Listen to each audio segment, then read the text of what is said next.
자, 내일의 관심주 오늘 분석해 볼 업종은 바로 오락문화 섹터라고 해야 될까요?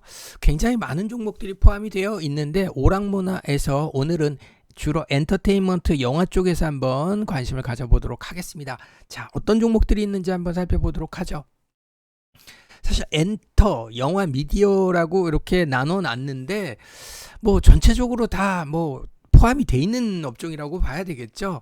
꼭 그러니까 소속사 연예인들이 뭐 가수도 하고 음반도 내고 영화도 출연하기 때문에 업종 자체를 구분하는 게 조금 어렵긴 합니다만 어찌됐든 엔터와 영화 미디어를 갈라놨는데 전 뭐 다 같이 판단해도 되지 않겠느냐죠. 그래서 대표적으로 시가총액 상위권 종목 중심으로 한번 살펴보도록 하겠습니다. 엔터테인먼트 업체들 같은 경우에서는 아무래도 조금 빅4라고 해야 되겠죠. 빅히트가 등장하면서 3대 엔터사, JYP 엔터, SMYG 엔터의 3대에서 빅히트가 시총 가장 큰 업종으로 등장해서 4대 엔터테인먼트가 엔터주가 됐고요. 그다음에 영화 미디어에서는 역시 다양한 종목들이 있습니다만 마찬가지로 시가총액 상위권 위주로 한번 살펴보도록 하겠습니다. 근데 이 시점에서 왜 엔터 영화 미디어 쪽이냐라고 궁금해할 수도 있는데 물론 때가 됐기 때문에 괜찮은 타이밍이기 때문에 분석하는 부분도 있습니다. 일단 결정적으로 이 한알령 해제 과거 이제 약간 4년 전으로 돌아갔을 때 중국이 사드 문제로 우리나라를 우리나라 거의 모든 게임도 판호를 열어주질 않았죠.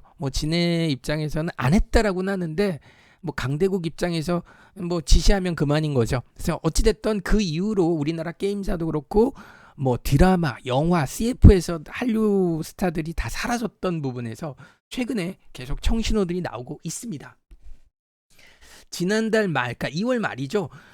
중국 게임 판호 접수에 청신호라는 소식이 전해졌습니다. 그래서 뭐랄까 그동안 허가 안 내주던 부분에서 허가를 내주겠다. 판호라는 개념 허가죠. 허가, 중국 정부의 허가를 내주겠다라는 소식이 있고요. 요거는 게임주를 다음에 분석하면서 한번 더 자세히 말씀드리고요. 영화에서도 드디어 한알령 해제 이슈가 나왔습니다. 3월 14일 날 캣맨이라는 영화가 있습니다. 캣맨 이게 이제 아마 2016년도에 개봉한 것 그러니까 2016년도 벌써 5년이 됐네요. 5년 전에 제작한 중국 자본으로 제작을 했습니다만 어찌됐든 한국 한류 배우 엑소 멤버가 주연을 맡은 영화거든요. 그래서 한국 감독이 제작을 했고 투자만 중국 자본이 들어갔던 캣맨이라는 영화가 3월 14일 날 개봉을 시작합니다. 이때 이날 개봉을 하는데 이제 앞으로 꽤 시간이 남아 있습니다만 어찌됐든 개봉하는데 왜 이슈가 되느냐? 그 동안에서는 개봉할 때 물론 개봉도 안 시켜줬지만 그러니까 한국 스타가 나온다라는 걸 대대적으로 홍보를 못하게 했었죠. 근데 요번에서는 대놓고 한국 한류 스타 엑소 멤버인 세훈이 주연을 맡았다라고 해서 대놓고 광고를 하는 형태를 취하고 있기 때문에 이 영화가 드디어 한알령이 해제가 되는 거 아니냐는 스타트로 볼 수 있기 때문에 이제 앞으로 드라마나 그 외 모든 부분에서 한알령이 해제될 가능성에 주목을 하는 부분이죠. 그래서 분명한 건 중국 정부가 딱 한알령을 했다. 한국 그 스타들을 출연 못하겠다라고 대놓고 공식적으로 발표한 적은 한 번도 없지만 결국 암암리에 제안했던 부분을 드디어 4년, 5년이 지난 시점에서 해제하는구나. 그래서 이런 관점에서 주가도 상당히 부진했었기 때문에 충분히 지금은 매력적이지 않겠느냐. 그래서 물론 이 내용적인 부분으로 들어가면 좀 드릴 말씀이 많긴 합니다만 빅4 중심으로 그리고 영화 미디어도 시총점 최상위권 중심으로 한번 살펴보도록 하겠습니다.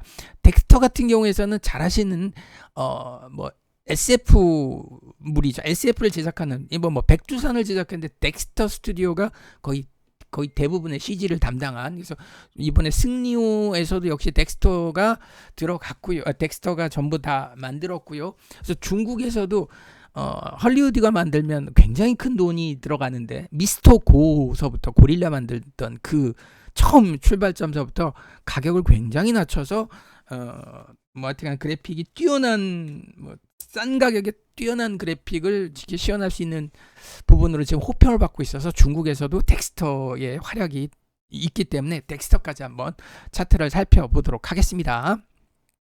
자, 제일 먼저 살펴볼 종목은 바로 빅히트죠. 빅히트 엔터테인먼트. 뭐 방탄, BTS가 소속된 제작사입니다. 최근에 조정폭이 좀 있습니다만, 이 조정폭이 있습니다만 1차 상승폭이 워낙 컸기 때문에 나타난 조정으로 봤을 때, 그리고 수급적으로도 외국인 기관 수급이 들어온 이후에서 많이 빠져나가지 않았다. 그 얘기는 뭐냐면 두 번째 파동이 나올 수 있다라고 볼 수 있고요. 빅히트 같은 경우에서는 아마 그 공모가 자체가 아마 13만 원대, 12만 원대인가 13만 원대 요 정도의 공모가가 형성됐기 때문에 공모가에 근접했을 때는 가격 메리트가 있었고요. 공모가가 좀 벌어지면 다시 내려오는 이런 습성이 있는 것 같습니다. 어찌됐든 61선을 지지선 삼아 두 번째 파동을 기대해 볼 수 있지 않겠느냐. 뭐 BTS가 중국만 바라보진 않긴 하겠지만 적어도 엔터의 대장주로서 단기 조정에 따른 반등을 한번 기대해 볼 수 있는 위치라고 볼 수 있겠습니다. 물론 중기적으로 계속 방탄이 뭐 커가는 부분, 지금 매출을 증대하는 부분에 대한 기대치는 있습니다만 뭐 군대 문제가 있죠. 군대 문제가 약간 일부 연장되는 부분이 해소가 되긴 했습니다. 병역법 개정으로 수혜를 받긴 했습니다. 그것 때문에 올라간 부분도 있습니다. 지난달에. 그래서 어찌됐든 이번 부분에선 두 번째 파동, N자 파동을 노리는 정도로만 보도록 하고요. 그 다음 종목이 JYP 엔터죠. 뭐 대표적인 JYP 엔터, 이름 그대로 뭐 박진영 씨가 만든 JYP 엔터, 급등한 이후에서 거의 한 6개월, 반년 정도를 등락 조정으로 보여줬기 때문에 최근에 응축된 에너지를 표출할 가능성이 매우 높고요. 외국인 수급이 좋습니다. 기관은 좀 팔고 있지만 외국인 수급이 최근에 굉장히 좋아서 역시 연중 최고가, 즉 전고점 돌파를 한번 기대해 볼 수 있는 위치로 볼 수 있겠습니다. 대체적으로 이 조정 국면, 지수가 올라갈 때 못 갔던 부분이 있어서 반대로 지수가 잘 못 갔을 때 올라갈 수 있는 가능성이 있어서 역시 지금 위치는 뭐 장기선 200일선을 추세 하단 지지선으로 보고 전고점 돌파를 기대해 보실 수 있습니다. 하단 지지선이라는 얘기는 반대로 얘기하면 이탈했을 때 리스크 관리를 하셔야 됨을 당부 말씀드립니다. 자, 그 다음에 SM 같은 경우가 오히려 올해 들어와서 거의 오른 게 없죠. 작년에도 뭐 시장 폭등했을 때 오른 게 거의 없다 보니까 전체적으로 작년에 못 올랐던 종목들이 올해 좋을 가능성이 높다. 주식은 공평하기 때문입니다. 그래서 역시 마찬가지로 7월달, 8월달, 9월달 좀 올라갔지만 결국 다 까먹고 4개월 연속 박스권 등락, 최근 흐름이 좋습니다. 방금 말씀드렸던 뭐 한알령 해제 이슈가 있다라고 한다면 대체적으로 엔터주들은 뭐 드라마, 영화뿐만이 아니라 음악도 뭐 표현이 되기 때문에 분명히 같이 동반 상승할 가능성이 있고, 조금 이 박스권을 탈피하는 흐름이 있다라고 한다면 시원하게 한번 올라가는 부분도 기대할 수 있는데 시간적인 여유가 좀 있어야 될 것 같습니다. 단기적으로야 뭐 짧게 올랐다 내렸다를 반복하겠지만 추세적으로 저렇게 올라가려면 여기도 보셨겠지만 2달, 3달 올라가야 이만큼 올라가는 거거든요. 뭐 하루 이틀에 올라간다? 그거는 이제 좀 약간 좀 과대망상이 좀 있는 거죠. 단기간에 상한가를 먹겠다 이런 관점으로 주식에 접근하면 상한가 안 가면 어떡할 겁니까? 굉장히 실망하실 거겠죠. 그래서 분명히 말씀드리지만 어느 정도 저렇게 올라가려면 2달, 3달 정도 걸려요. 그러니까 좀 너무 짧게 생각하지는 않으셨으면 좋겠습니다. 기본적으로 상승파동이라는 것 자체가 올라가기 시작할 때 반년, 지금 요 한 파동도 한 달 이렇게 걸리기 때문에 뭐 당장 내일 모레 전고점 돌파해야 돼 이런 관점으로는 보시지 않기를 당부드립니다. 자, 흐름 Y젠터도 굉장히 흐름이 좋네요. 그래서 장기선 역시 이 리스크 관리, 장기선 200일선을 기준으로 해서 리스크 관리를 하시면 될 것 같고요. 역시 마찬가지로 작년 여름에 핫하게 올라갔다가 재미없다가 다시 한번 재도전하는 패턴이요. 결국 올해 들어와서 시세가 거의 안 난 종목들이 좋을 가능성. 작년 연말에도 안 올라갔고요. 뭐 거의 4개월이죠. 4개월 동안 못 갔던 종목들이 이제 빛을 발할 수 있겠다. 시간적으로 조금만 참으면 되는 거죠. 예를 들면 반년을 기다려서 올라간다라고 한다면 지금 4개월을 여러분들은 만약에 이 주식을 안 갖고 있다 치면, 누구는 4개월을 기다려서 현재 본전이라고 치면, 만약에 여러분들이 지금 산다라고 한다면 한 달, 2달 안에 올라간다라고 했을 때, 한 2달 텀으로 올라간다고 했을 때 4개월 정도의 여기까지 포함할까요? 5개월 정도의 시간을 번거릴 수 있어요.